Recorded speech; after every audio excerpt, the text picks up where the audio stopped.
नमस्कार, आदाब, सत श्री अकाल। मेरा नाम है अवधेश प्रसाद। अभी हाल में ही मैंने एक चैनल शुरू किया है जिसका शीर्षक है चरित्र निर्माण राष्ट्र निर्माण। यह सच है कि चरित्र निर्माण से ही राष्ट्र का निर्माण संभव है और वह जो राष्ट्र बनेगा उसकी ख्याति देश विदेश सब जगह होगी और यह देश स्वर्ग बन सकता है, बहुत अच्छा बन सकता है यदि हम थोड़ा सा प्रयास करें, अपने बच्चों के चरित्र निर्माण में अहम भूमिका निभाएं तो यह काम संपन्न हो सकता है। और यह ज़रूरी क्यों है, क्या क्या घटनाएं हो रही है जिसकी वजह से यह काम बहुत ज़रूरी है, यह मैं आपको कहना चाहता हूँ। दो चार उदाहरण आपके सामने पेश कर रहा हूँ। कभी कभी हम सुनते हैं कि आय से अधिक संपत्ति के मामले में कहीं छापा पड़ा है, वहाँ नोटों की गिनती हो रही है, मशीन लगे हुए हैं, तो इस मामले में कुछ लोग जेल गए, उनके माता पिता या रिश्तेदार सगे संबंधी घर परिवार के लोग कोर्ट कचहरी के चक्कर लगा रहे हैं और परेशान हैं। उनको समझ में नहीं आ रहा है कि हमसे गलती कहाँ हुई जिसके कारण आज ये दिन देखना पड़ रहा है। महिलाओं के बच्चों के साथ अनैतिक कार्यक्रम होते हैं और उसमें जो अपराधी होते हैं पकड़े जाते हैं और कई परिवार तबाह हो जाते हैं। आजकल एक नई चीज़ चल रही है, ऑनलाइन ठगी। अब ये ऑनलाइन ठगी कौन कर रहा है? पढ़े लिखे और समझदार लोग ही कर रहे हैं। जो टेक्निकल रूप से स्ट्रांग हैं वह ऑनलाइन ठगी को अंजाम दे रहे हैं और इसमें लाखों करोड़ों रुपए का चूना लग रहा है। जो परिवार बर्बाद होता है, जो इसके शिकार होते हैं, उनका कितना नुकसान होता है। लूट, हिंसा, आगजनी, तोड़ फोड़ की घटनाएं भी कभी कभार होती रहती है। अब इसमें सब लोग शामिल नहीं होते, ऐसी घटनाओं में सब लोग शामिल नहीं होते, लेकिन कुछ लोग पूरे माहौल को ख़राब कर देते हैं। जहां सीसीटीवी कैमरे लगाए गए हैं वहां भी कभी कभी ऐसी घटनाएं हो जाती है और पुलिस जो है फुटेज निकालती रहती है, अपराधियों को पकड़ती रहती है। इसमें भी बहुत सारा समय बर्बाद होता है, किसी का नुकसान होता है, कोई तबाह होता है और क्या बताया जाए, देश की बदनामी भी होती है। कभी कभी सुनने में आता है कि एक तरफा प्यार या अंधा प्यार जिसको कहा जाए, उसमें भी कुछ जिंदगियां बर्बाद हो जाती है। आखिर हम बच्चों को क्या सिखाते हैं जो बच्चे ऐसी गलती कर देते हैं? कुछ लोग ऐसा लक्ष्य निर्धारित करते हैं जो संभव नहीं है, लेकिन लक्ष्य निर्धारित कर लिए और उसके पाने के लिए भरपूर प्रयास करते हैं, बहुत हद तक सफल हो जाते हैं।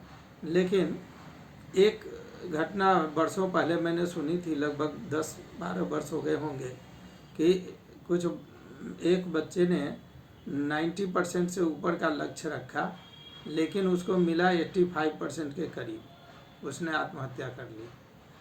अरे भाई, ये तो बहुत अच्छा नंबर था, बहुत अच्छे अंक आए थे, बहुत काम हो सकता था। 60% के ऊपर जिसको मिलता है वो फर्स्ट डिवीज़न कहलाता है, बहुत खुश रहता है। ये तो 85% था, फिर भी आत्महत्या हो गई। तो आत्महत्या को किसी भी तरह से जायज़ नहीं ठहराया जा सकता, लेकिन उस बच्चे की ट्रेनिंग, उस बच्चे को काउंसलिंग या जो कह लीजिए उसको जिस वातावरण में वो पला है उसमें किसका प्रेशर था, साथियों का, दोस्तों का, अभिभावक का, यह कहना मुश्किल है। तो ऐसी घटनाएं भी नहीं होनी चाहिए। ऐसी हजारों घटनाएं हैं, यदि हम उसका वर्णन करने लगे तो समय काफ़ी निकल जाएगा। लेकिन यदि इन घटनाओं को हम ईमानदारी पूर्वक विचार करें, इन पर सोचें, तो ये हल हो सकती है। सबका मानना है कि दुनिया में जितनी भी समस्याएं हैं उनका समाधान हो सकता है, बशर्ते कि उस पर हमारा ध्यान जाए, हम उसको हल करना चाहें, हमारा चरित्र उदार हो, हम ईमानदार कोशिश करें, तो ऐसी घटनाएं नहीं होंगी और उन्हें रोका जा सकता है। जितनी घटनाएं हम लोगों ने देखी है, सुनी है, इतिहास भरा पड़ा है तरह तरह के पापों से, कुकर्मों से, जो चंद लोग करते हैं। ज़्यादातर लोग 99% लोग अच्छे हैं, काम में लगे हैं, अच्छा काम कर रहे हैं। लेकिन जैसे कहा जाता है ना कि एक तालाब में 2-4 मछलियां भी यदि सड़ जाए, गंदी हो जाए, तो पूरा तालाब गंदा हो जाता है। इसी तरह से किसी गांव में 2-4 लोग ही अपराध कर देते हैं, चोरी डकैती या किसी प्रकार के, तो पूरा गांव बदनाम हो जाता है, समाज बदनाम हो जाता है। और ये 140 करोड़ का देश है, कहीं ना कहीं कुछ न कुछ घटनाएं हो जाती है और ये सबका कर्तव्य है। ये नहीं है कि ये सरकार ही सब लोगों को चरित्रवान बना देगी।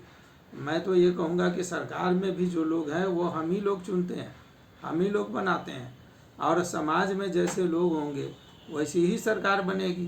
तो कहने का मतलब ये है कि किसी पर दोष डालने से नहीं होगा, इनको सुधारने की ईमानदार कोशिश करनी चाहिए, तभी ये संभव है। आगे एक बात और हम कहना चाहेंगे कि हमारे देश में नारियों की पूजा होती थी, होती है और होती रहेगी। बड़ा सम्मान दिया जाता है। कहा भी गया है, यत्र नार्याः पूजन्ते रमन्ते तत्र देवताः।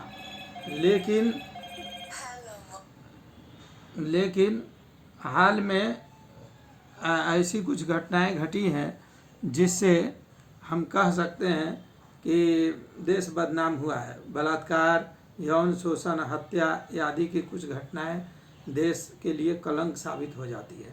अतः यह अत्यावश्यक कार्य है कि हमें अपने बच्चों के चरित्र निर्माण पर विशेष ध्यान देना चाहिए। हर बच्चा जन्म से पवित्र, निश्चल और निर्दोष होता है। एक सुंदर गाना भी है, बच्चे मन के सच्चे। ये गाना सुन लीजिएगा, कितना अच्छा गाना है।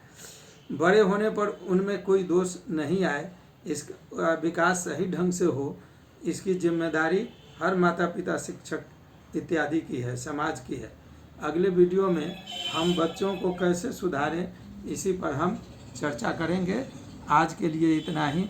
धन्यवाद।